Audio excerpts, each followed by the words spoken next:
Situation అంటే soft ball కి చాలా కాంపిటీషన్ పెరిగింది ఇప్పుడు. చాలా పెరిగింది. Okay. ఎందుకంటే ఒక్కొక్క స్టేజ్ కి వచ్చేసరికి అంటే ఒక నేషనల్ టీమ్ లో కానీ డిస్ట్రిక్ట్ టీమ్ లోకి రావడానికి కూడా ప్లేయర్స్ ని తీయలేకపోతున్నాం. అంత కాంపిటీషన్ పెరిగింది. ఒక్క నేషనల్ సెలెక్షన్స్ కి మాకు 60 మెంబర్స్ వస్తారు. అమ్మా 60 మెంబర్స్, దాంట్లో అంత దాంట్లో నుంచి 16 మెంబర్స్ ని తీయాలి మేము. అంటే బాగా కష్టం. ప్రతి ఒక్క ప్లేయర్ కూడా బాగా ప్రతి పర్ఫామ్ ఒక్క చేసేవాళ్ళు. ప్లేయర్ ఇప్పుడు నాలో ఉన్నది వాళ్ళలో ఉండకపోవచ్చు, వాళ్ళలో ఉన్నది నాలో ఉండకపోవచ్చు, కానీ ఒక్కొక్క పాయింట్ మనకి చాలా ఇంపార్టెంట్. ఇంపార్టెంట్. 60 మెంబర్స్ నుంచి 16 తీయడం it's not so easy.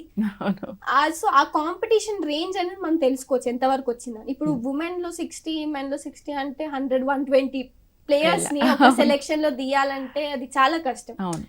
Competition అనేది పెరిగింది. చిన్న ఏజ్ నుంచే పిల్లలకి ఆసక్తి అని పెరిగి అదే ఇంట్రెస్టింగ్ గా ఉంది గేమ్ అనేది. ఇప్పుడు మనకి మనోరాబాద్ తెలంగాణ క్రీడా ప్రాంగణంలో చిన్న చిన్న పిల్లలు అంటే మేము క్యాంప్స్ మాకు మోస్ట్లీ అక్కడ జరుగుతాయి అనమాట. సో ఆ ఏరియాలో ఉన్న చిన్న చిన్న పిల్లలు ఎంత అంటే లైక్ చాలా క్యూట్ గా ఆడతారు వాళ్ళు గేమ్.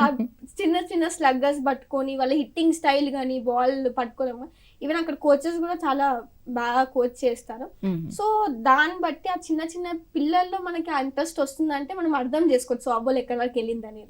సో చాలా కాంపిటీషన్. ఇప్పుడు సాఫ్ట్ బాల్ అంటే అది ఏదో చిన్న గేమ్ అని కాదు, చాలా కాంపిటీషన్, చాలా పెద్ద గేమ్. ఈ ముందు రోజుల్లో క్రికెట్ కన్నా సాఫ్ట్ బాలే పెరుగుతుంది. అలా ఉంది కాంపిటీషన్.